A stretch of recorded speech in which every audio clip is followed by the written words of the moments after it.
Lord, do not rebuke me in your anger, or discipline me in your wrath. Your arrows have pierced me, and your hand has come down on me. Because of your wrath, there is no health in my body. There is no soundness in my bones because of my sin. My guilt has overwhelmed me like a burden too heavy to bear.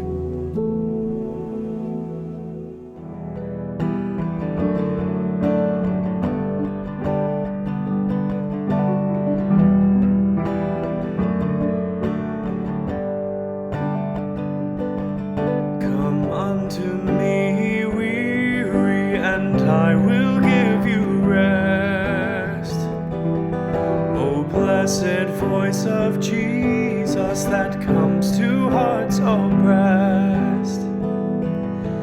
It tells of benediction, of pardon, grace, and peace, of joy that has no ending, of love that cannot cease.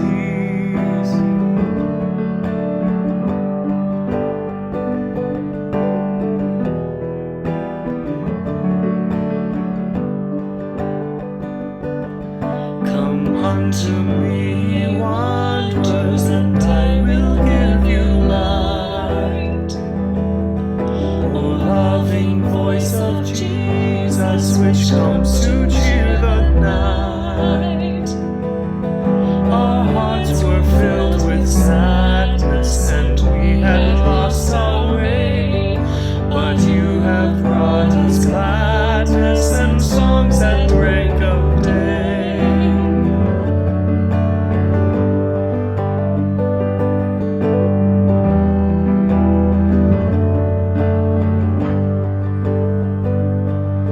Come unto me fainting, and I will give you life.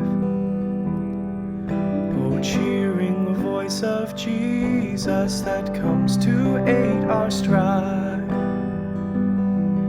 The foe is stern and eager, the fight is fierce and long, but you have made us mighty and stronger than the strong.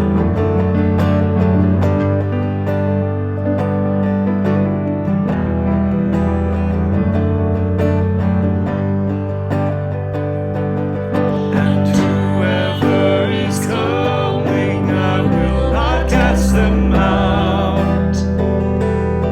O patient love of Jesus, which drives away our doubt, which though we be unworthy of love so great and true, invites us very sinners to come, dear Lord, to you.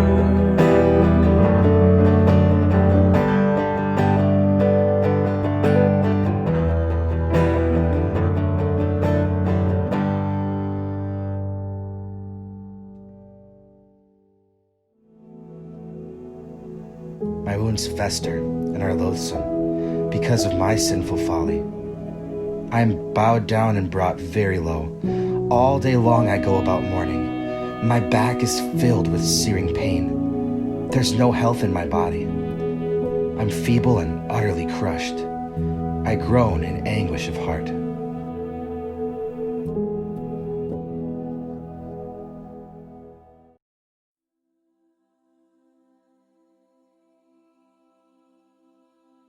Sometimes people who lift weights and work out will talk about how pain is just weakness leaving the body. And that's a fine thought, and in the context of working out, in the context of pushing your body to become stronger, it's pretty true. But it's not always true. Sometimes pain is just weakness.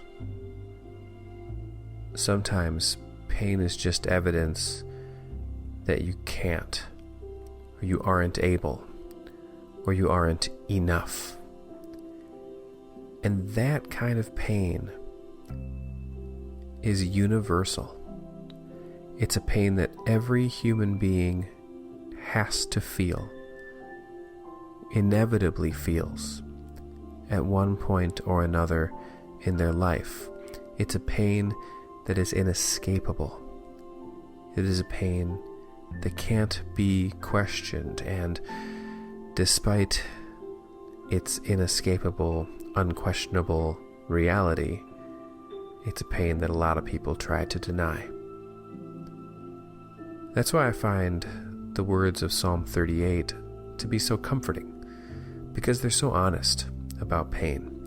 They're so honest about what it feels like to hurt, and what it feels like to need, what it feels like to be so very aware of your weakness. To be bowed down, to have pain that's physical in your back, to have pain that comes from a lack of health, and to have pain that comes from being utterly crushed and anguished in your heart. This is so very human. This is why I find Psalm 38 to be so comforting, but much more than that, and much more importantly than that, it's why I find Jesus to be so comforting. Because Jesus, even though he was God, who would never have to undergo even a moment of pain if he didn't want to, loved you and I so much that he wanted to come to take that pain on himself, so that we wouldn't have to suffer it alone, and so that when we were too weak to suffer it, when we were too weak to bear up under it, there would be one of us, one human, who was strong enough to bear up under it. And it's crazy how that strength of his gets shown in his weakness, and it's mind-boggling how his all-powerfulness interacts with his totally weakened state. And I can think about it all day if I want, but sometimes what I want is to just be comforted by the idea that when I feel weak, Jesus understands. When I feel feeble, Jesus understands. When my heart is crushed, Jesus understands. And he wants me to be able to be open and honest about how I'm feeling, so that I can learn that there's nothing I can say that's going to surprise him or drive him away, nothing that's going to make me foreign from him. But with every new revelation about the depth of my pain, I'm going to find that he's already there, and he's already further ahead, because he loves me so much. So, in the context of lifting weights, in the context of working out, pain can be weakness leaving the body. And in the context of Christ, maybe that can be true as well. That as we discover and identify and talk about our pain to him, confessing it, owning it, making it part of our relationship, it leaves us, and it gets replaced by his perfect, beautiful comfort. This is why generation after generation, person after person, Christians say, Lord, do not forsake me. Do not be far from me, my God. Come quickly to help me, my Lord and my Savior.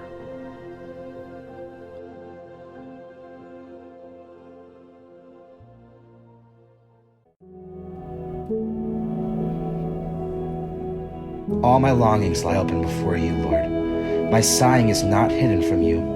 My heart pounds, my strength fails me. Even the light has gone from my eyes. My friends and companions avoid me because of my wounds. My neighbors stay far away. Those who want to kill me set their traps. Those who would harm me talk of my ruin. All day long they scheme and lie.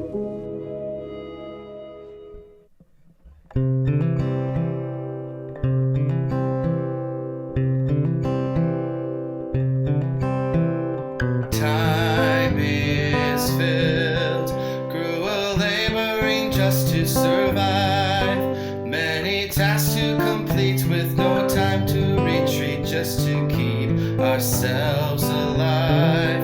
But the Father says that our toils are ours well spent.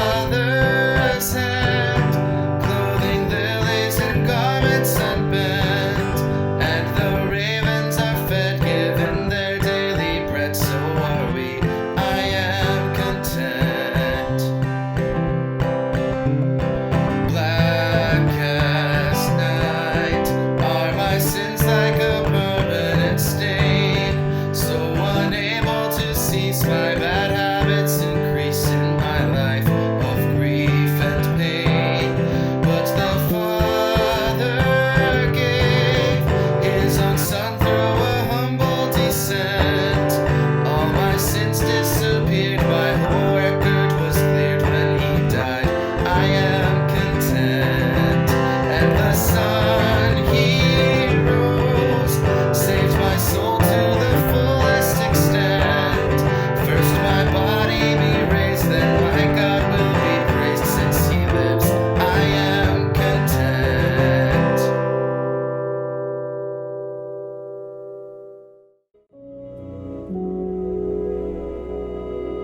I am like the deaf who cannot hear, like the mute who cannot speak. I have become like one who does not hear, whose mouth can offer no reply. Lord, I wait for you. You will answer, Lord, my God. For I said, do not let them gloat or exalt themselves over me when my feet slip.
For I am about to fall, and my pain is ever with me.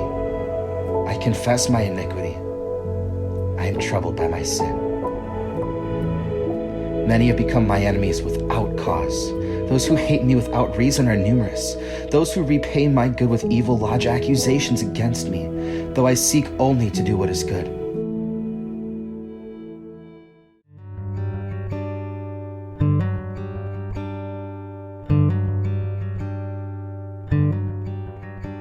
If God says He'll support me, then bring on anything, for everything's beneath Him, who hears me when I sing. If I'm so well connected that God is loving me, then why should I be worried about my enemies?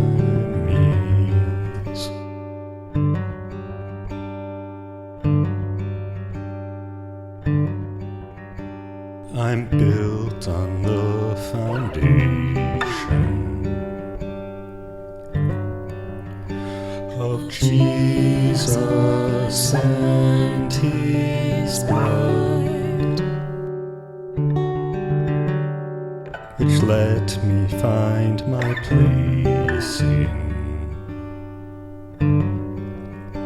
a true unending good. For me it's existential. There's nothing else on earth except what Christ has given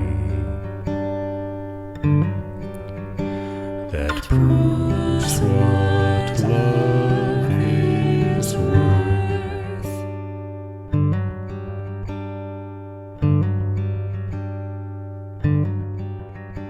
Now nothing can condemn me,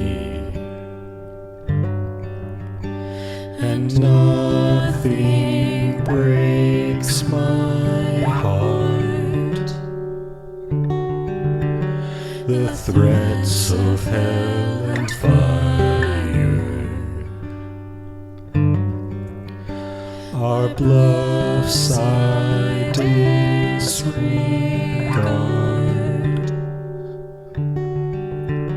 No judgment will upset me, no trouble cause alarm, because my Savior loves me and holds me in His arms.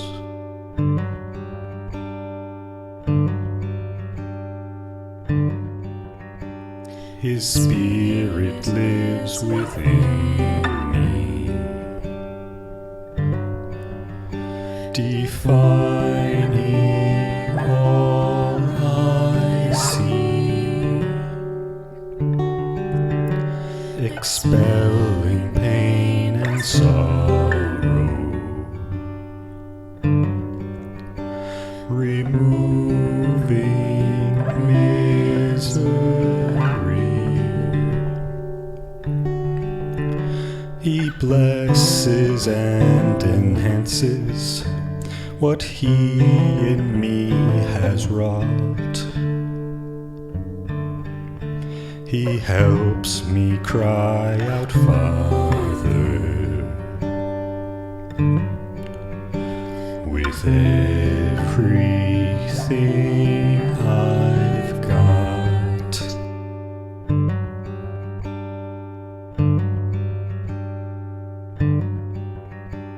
And if in desperate moments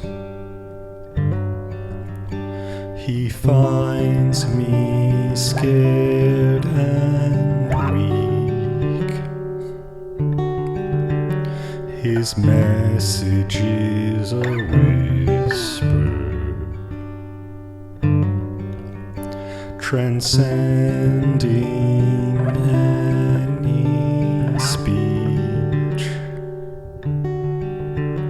where words are insufficient. He understands, because His deepest heart's desire is knowing those He loves.